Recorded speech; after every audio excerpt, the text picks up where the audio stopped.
Queridos irmãos, saúde e paz. Estamos hoje, se Deus assim permitiu, numa tarde de sábado, estudando a palavra do Senhor. Estamos estudando o Sermão do Monte. Como vocês já sabem, estamos na terceira lição.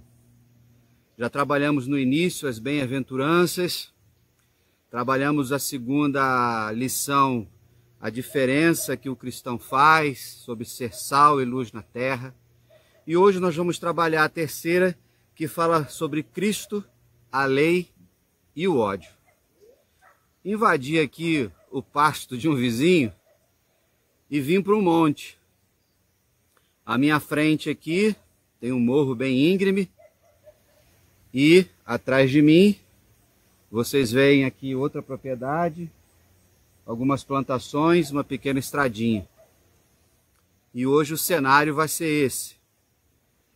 Todos nós sabemos que Jesus usava o ambiente que ele tinha, o ambiente geográfico.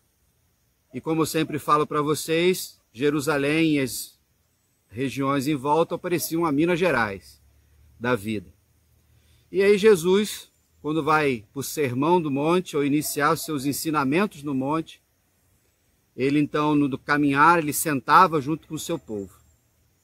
Alguns estudiosos, pesquisadores, teólogos, vão dizer que Jesus ficava nessa posição, olhando para cima do monte, e os seus alunos, os seus ouvintes, sentados e ele na parte de baixo, formando assim uma espécie de um anfiteatro. E aí o vento vindo das costas de Jesus ajudaria com que sua voz pudesse subir. Outros vão dizer que ele então ficava na parte mais alta, as pessoas embaixo, e da mesma forma a voz dele ia e seguia esse caminho. Independente das teses, Jesus queria ensinar o seu povo. Jesus queria que as pessoas aprendessem da palavra. No dia de hoje, então, nós vamos seguir o protocolo da nossa revista e nosso texto base se encontra no capítulo 5 de Mateus, versículos 16, de 17 a 26, melhor dizendo. E a palavra do Senhor, que está aqui à minha volta, diz assim: não pensem que vim abolir a lei ou os profetas. Não vim abolir, mas cumprir. Digo-lhes a verdade. Enquanto existirem céus e terra, de forma alguma desaparecerá da lei a menor letra ou o menor traço, até que se cumpra. Todo aquele que desobedecer a um desses mandamentos, ainda que dos menores, e ensinar os outros a fazerem o mesmo, será chamado menor no reino dos céus. Mas todo aquele que praticar e ensinar esses mandamentos será chamado grande no reino de Deus. Pois eu lhes digo que se a justiça de vocês não for muito superior à dos fariseus e mestres da lei, de modo nenhum entrarão no reino dos céus. Vocês ouviram o que foi dito aos seus antepassados: não matarás, e quem matar estará sujeito a julgamento. Mas eu lhes digo que qualquer que se irá contra seu irmão estará sujeito a julgamento. Também qualquer que disser a seu irmão raca será levado ao tribunal, e qualquer que lhe disser louco corre o risco de ir para o fogo do inferno. Portanto, se você estiver apresentando suas ofertas diante do altar, e ali se lembrar de que seu irmão tem algo contra você, deixe sua oferta ali diante do altar e vá primeiro reconciliar-se com seu irmão. Depois volte e se apresente a sua oferta. Entre em acordo depressa com seu adversário que pretende levá-lo ao tribunal. Faça isso enquanto ainda estiver com ele a caminho, pois, caso contrário, ele poderá entregá-lo ao juiz e o juiz ao guarda, e você poderá ser jogado na prisão. Eu lhe garanto que você não sairá de lá enquanto não pagar o seu último centavo. Queridos, texto que nós conhecemos, deixa eu enxugar aqui o meu suor, não vou deixar o Gesimar editar isso não, a subida aqui é forte, tá vendo? Então imagine no tempo de Jesus, toda essa caminhada. Deixa eu tirar essa toalhinha daqui para ficar melhorzinho aqui, já que vocês já viram, mas para não ver mais. Texto que eu e você conhecemos muito, o Sermão do Monte. Alguns vão dizer que é o resumo de todos os escritos da palavra do Senhor. Quando nós pensamos, irmãos, nos dias de hoje, nessa lição, nós vamos pensar na lei que foi falada aqui por Jesus, e lembrando que a lei revela o caráter de Deus, revela a sabedoria divina. Deus mostrando como Ele é para nós em todas as coisas. A Bíblia nos ensina que a primeira revelação de Deus é a criação. E vocês estão vendo um pouquinho aqui. Quando nós seguimos a palavra do Senhor, nós vamos ver o cuidado paterno de Deus em tudo aquilo que Ele vai ensinando aos seus filhos.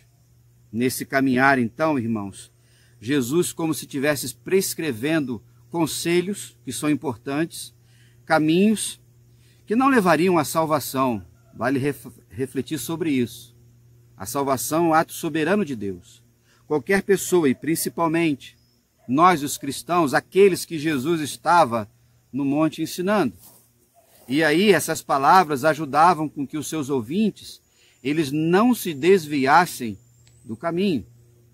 Vale entender que nos ensinos da palavra do Senhor nós temos orientações civis, cerimoniais, morais, éticas, espirituais, que todos nós como seres criados de Deus, como seres morais, vamos seguindo.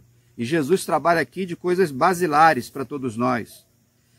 Quando ele fala das bem-aventuranças no início, e nós já trabalhamos sobre isso, bem-aventurados ou felizes, isso já é um processo também da santificação na nossa vida. E aí, ele fala aqui também de promessa. Ele fala que se aquele que não retirar nada, um tio sequer, uma pequena palavra, porque se você retira, você perde, e nem acrescentar aquilo que Deus não falou. Vivemos num tempo, por causa do liberalismo teológico, que tem muita gente que se acha mais amoroso do que Deus, eu sempre falo isso, mais santo do que o próprio Espírito Santo e detentor da graça do que o próprio Cristo.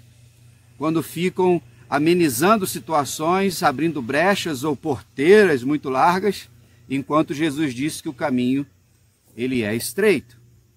Quando nós olhamos para a palavra do Senhor, nós precisamos ver que a lei, como eu falei, revelava o caráter de Deus, era um meio de o povo de Israel seguir o Senhor, sem dúvida. Mas era ilegítimo achar que alguém seria salvo por esta lei, ou pelo cumprimento dela. Por quê? Porque a lei é ruim?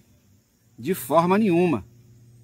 Mas o problema de Israel era a autoconfiança, era o orgulho, era a soberba, que achava que no cumprimento legalista de algumas coisas, dariam a eles um lugar na eternidade com o Senhor. Então houve o fracasso de Israel nesse sentido, por não entender. E aí veio Jesus, a lei encarnada, irmãos, a palavra encarnada que eu sempre uso, e o verbo se fez carne.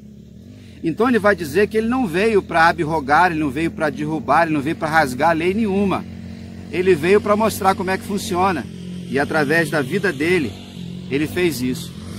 E ele, em todo o tempo que ele andou aqui na terra, ele mostrou e ensinou a lei primária, a virtude cristã suprema, que é o amor. Amarás o Senhor teu Deus de todo o teu coração, alma, entendimento e ao próximo como a ti mesmo. Nós encontramos tudo isso no Sermão do Monte. Então, nesse dia, nessa tarde, quando nós estamos aqui estudando, e a lição nos ajuda, o uso correto dos textos do Antigo Testamento, que Jesus, então, começa a ampliar. Como a gente costuma dizer assim, pensar fora da caixinha, sair do quadradinho de religiosidades e mais religiosidades. Jesus, então, que era o espírito da lei, ele sabia por que ela foi escrita. não foi escrita simplesmente para fazer com que um monte de gente fosse transgressor dela, mas que fosse abençoado por ela. E ele, como Deus encarnado, sabia disso tudo. Só que ele vivia num contexto de uma religiosidade convencional, numa religiosidade muito formal e legalista. E isso trouxe muitas dificuldades para as pessoas, inclusive para ele mesmo. Quando nós pensamos em Cristo, a lei e o ódio, a gente tem que perceber que a lei de Deus ela é uma lei protetiva, é em defesa da vida, que é o dom maior, que é o bem sagrado que nós temos, que parece que a cada dia ela está perdendo o seu valor. Mas vale ressaltar que a questão que envolve a lei, e Deus observava a sua obediência, a sua observação, mas não podia simplesmente ser uma mera obediência, certo? Por quê? Porque Deus sabia quais eram as intenções. É isso que Jesus vai lançar, as reais e íntimas intenções que passavam no coração dos seus ouvintes, como no meu coração e no seu também. Então hoje é dia de avaliarmos isso. O que nos motiva? A gente cumpre só para mostrar para as pessoas que cumprem? Ou criamos uma roupagem de que fazemos isso? E a história nos mostra, através de roupas, tamanho de cabelo, barba, ou tantas outras coisas que inventamos? Pois é, mas aí Jesus e a lei eram a mesma pessoa. Ele não veio para cancelar nada, como eu já falei. E aí, esse valor das Escrituras está naquilo que o próprio Deus é, até porque ele fez e a escreveu, e assim como os ensinamentos dele. Jesus está dizendo que aquilo que Deus quer para nós se amplia. Então Jesus deu uma dimensão transcendental, transcendente. Vocês estão vendo uma parte aqui, e daqui a pouco vocês vão ver o que eu estou vendo. Então, quando eu consigo vir no lugar mais alto, como eu estou aqui, eu vejo todo um vale aqui de sítios e fazendas, e pastos e plantações, que eu não via quando estava lá embaixo. Jesus, então, que veio do céu e como autor e consumador da nossa fé, começa a levar isso para as pessoas. Queridos, ele vai falar sobre não matarás, não odiarás.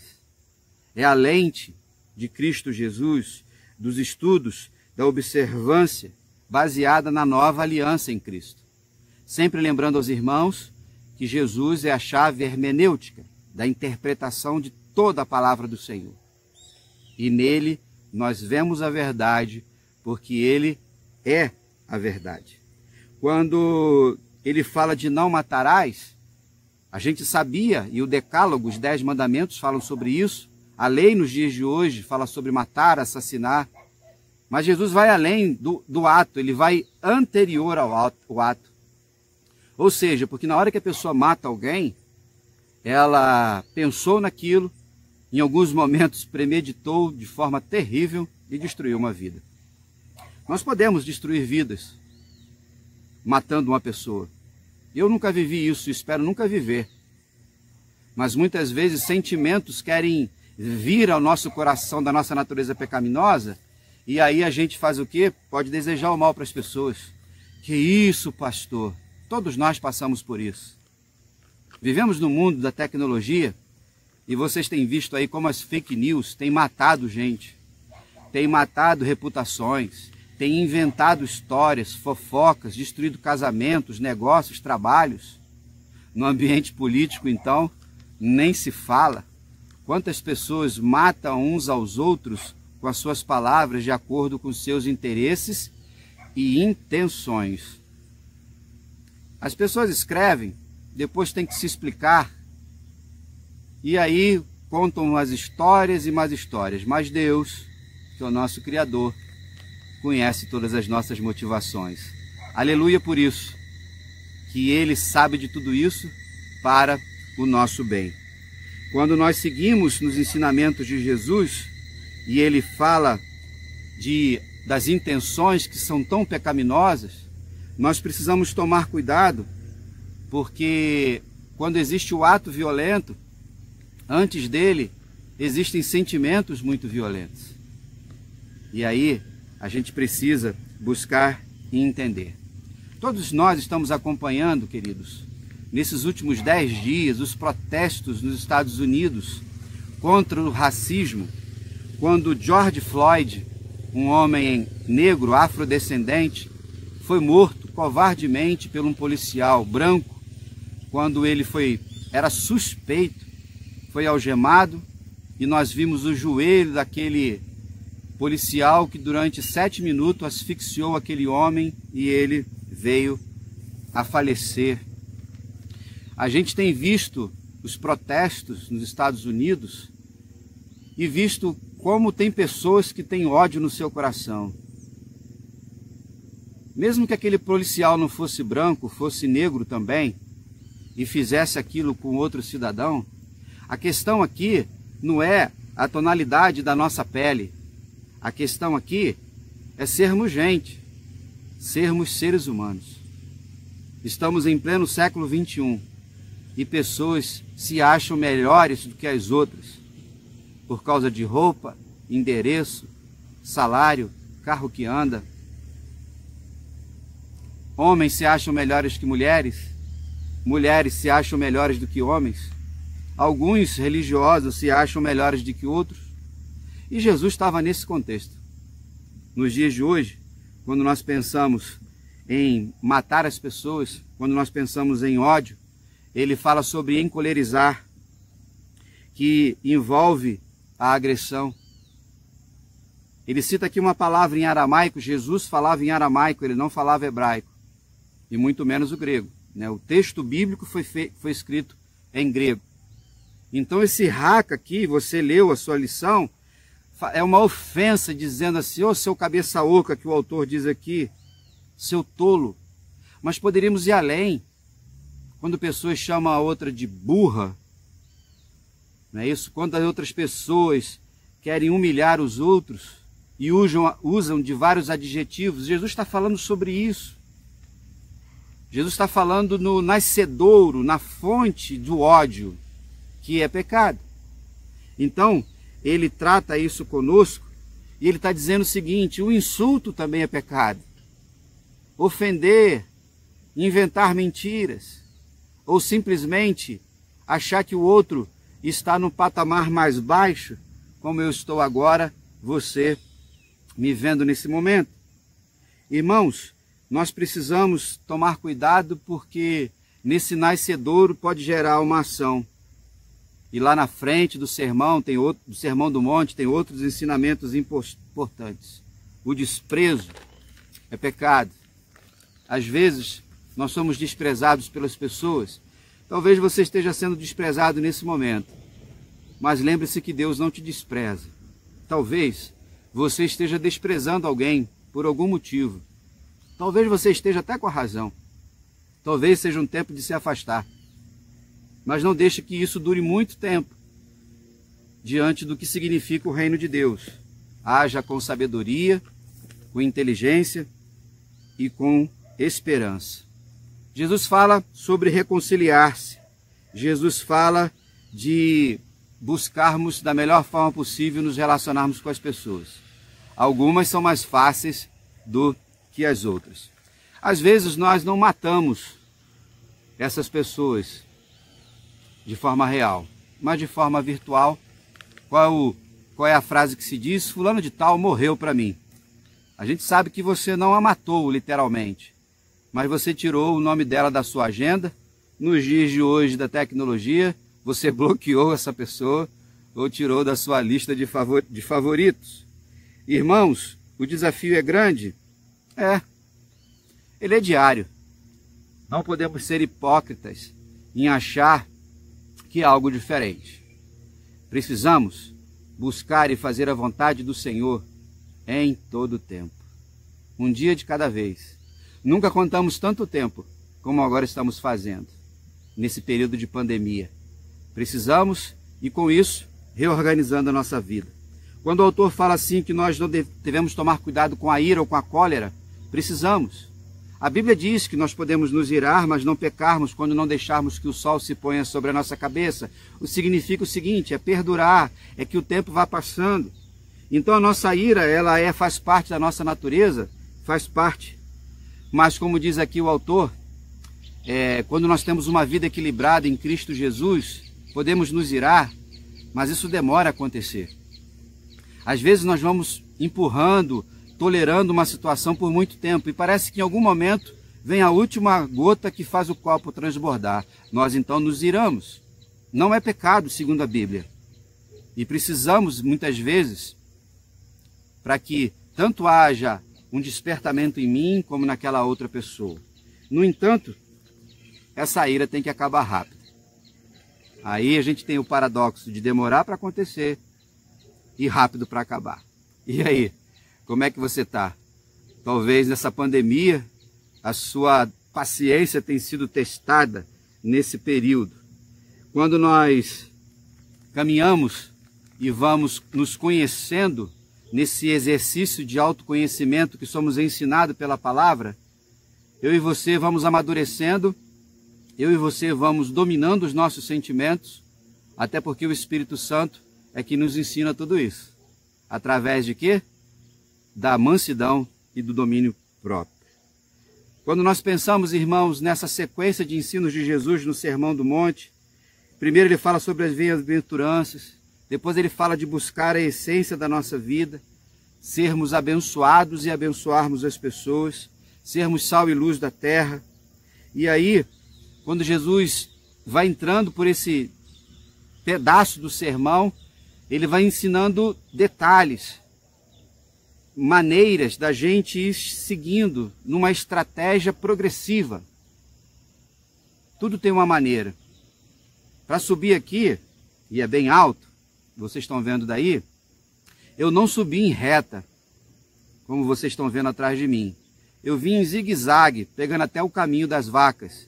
Eu espero que elas não cheguem agora, está quase na hora delas voltarem para o curral. E aí vai se fazendo um zigue-zague. São estratégias para você chegar no lugar. Às vezes você demora um pouquinho mais, mas você está com mais fôlego. Você tem mais condições de seguir em frente. Jesus fala sobre coerência. E coerência precisa ser a marca de nós cristãos diante de um mundo cada vez mais cheio de ódio. É ódio na política. As pessoas, por causa de porcarias, desculpe a expressão, de ideologias políticas, que são todas as mesmas coisas, da direita e da esquerda, todas elas têm plano de poder pessoal e humano. E nem sempre o povo é a intenção maior desses políticos que nós temos no Brasil e no mundo. Mas vamos falar só dos nossos. Nós precisamos viver as diferenças, as divergências com sabedoria. Precisamos, irmãos, a partir da palavra de Deus, algo que eu sempre falo, vivermos a reverência. A reverência de um Deus que nos ama. E o amor é o sentimento que mais nós precisamos reverenciar num tempo tão difícil que vivemos e com a humildade em nosso coração. Pregar o Evangelho, fazer discípulos e continuarmos pregando e vivendo fora da caixinha. No versículo 25, ele vai falar sobre essa questão de você resolver os seus problemas antes de ir adorar o Senhor. Ele tanto fala aqui de adoração, como ele fala aqui de questões civis de justiça. Se alguém está te devendo, resolve antes, resolve o conflito antes. Não deixe chegar lá no último estágio, na última instância da justiça. Tenta negociar, independente do que seja.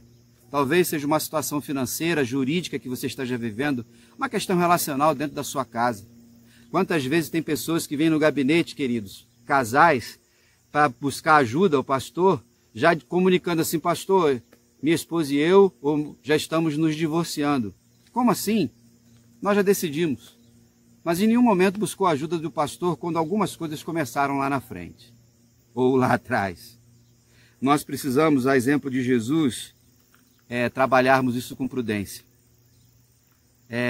Quando nós estamos com um problema de saúde, quanto mais rápido nós resolvermos isso, menos problemas a gente tem lá na frente. Não é isso? Temos que tomar esse cuidado.